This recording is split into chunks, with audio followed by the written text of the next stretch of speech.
All right, quick little note to self video about our theory with regards to, measuring the wicks on a daily basis as well as weekly.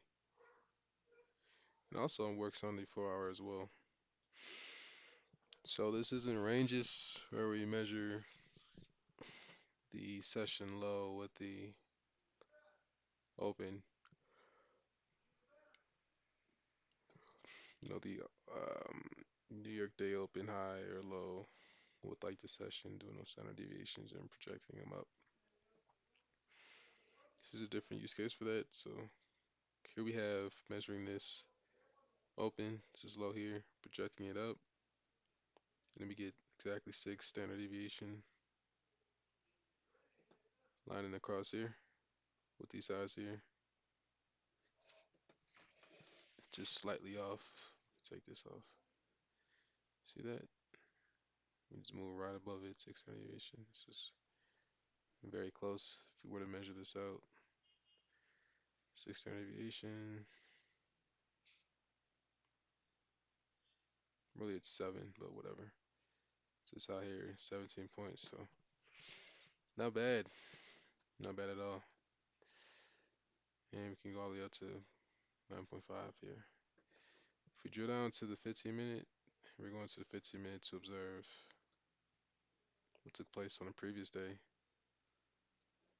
or the next day, which was Friday. Here we open up at Friday, 6 p.m. So we close, so there really isn't a gap between Thursday and Friday. This is where we open up on Friday. The opening range gap was up here.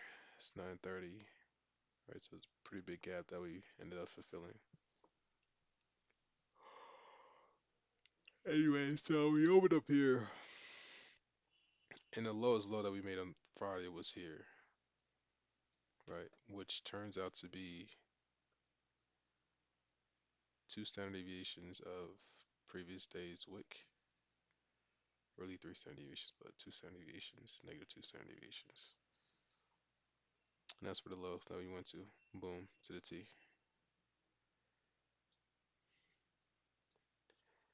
Right? And then look how the bodies are just respecting. This is 2, this is 2.5, 3 standard deviation. See that? As well as the open. Bodies just respecting it. See this low here? Boom. See this low here? Boom. Bodies respecting ICT pointing out that constant encroachment of this wick here is where these candles came down to. And then you can also do optical trade entry here.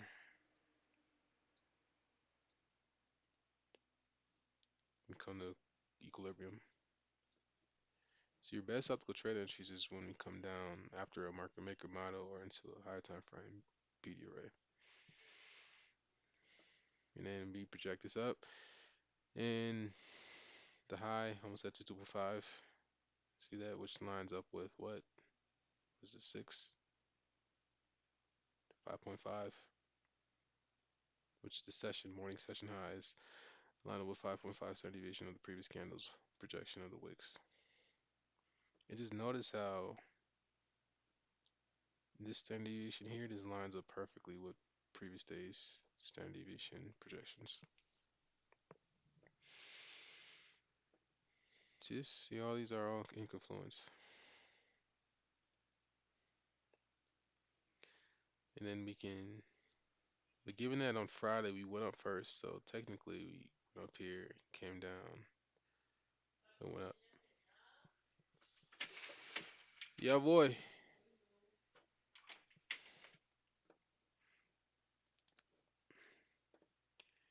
And notice how we have this low here, which is standard deviation for previous candle's wick. Okay. Dip right into it, run up. So the experiment was like, all right, what's the low this here? Let's see. And this is like the first 15 minutes. Call it like the first 30 minutes of the new opening session. And we get negative 4.5, negative 5, lined up perfectly again with, of course it lines up perfectly because look exactly where it goes to. So you might be uncertain as to which one of these standard deviations price to run to. Like here, goes up once, twice. Then we have this official swing high here that goes into 4.5. It gives you like good idea as to where price can go, but as far as like which one will be the one, that's when you bring in your market maker model. That's when you bring in your time. That's when you bring in the draws on liquidity. Here we have a 15-minute bearish order block here. See that? So it's like melding them all in together. Projections with time and high time frame, PD arrays, and market maker models and all that type of stuff. Put them back here.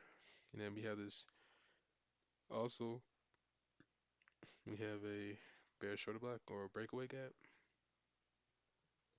Look how the body's respecting -1. And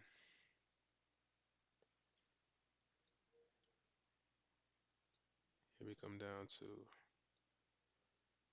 optical trade entry, which lines up perfectly with, obviously this is going to be the low of the day, but also PD array from, or actually the standard deviation from previous day's wick. Lines up perfectly. Boom. See that? Between this gap here, between this gap, this breakaway gap. See that?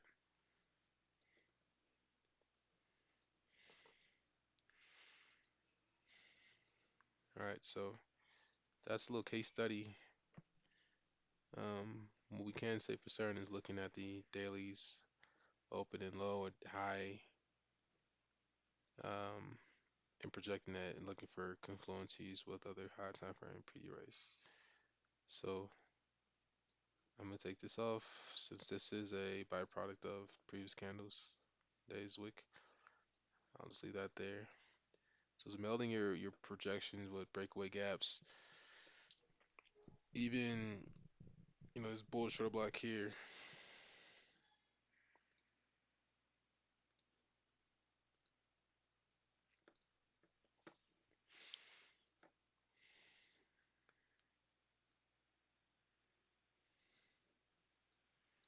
See, negative 3.5, boom, 4. Why not 4? No, 3.5, see. So smelling those all up together, looking at your previous candles, wicks, do your projections, looking up for high time frame P rays, and just having it on the chart and melding that with, you know, previous day's high, low, as well as lower time frame, higher time frame PD array, as well as um, projections of order blocks, um, and then looking for your breakaway gaps, seeing how they line up with that as well. Uh, and then, you know, comparing it with other previous day candles, wicks as well. So that's it for now. I mean, we don't want to take this one. We want to take this one here.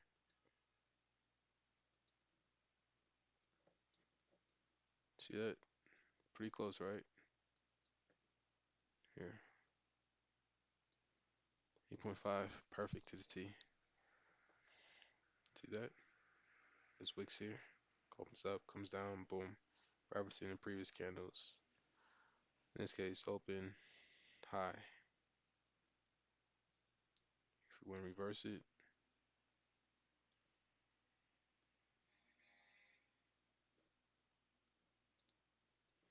see this negative point. See that?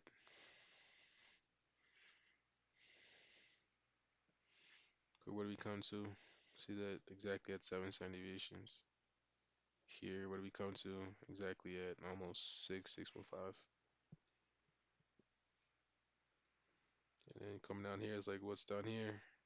We'd have to look over there, but that's it in a nutshell. This is one of the things that we will have to consider playing around with.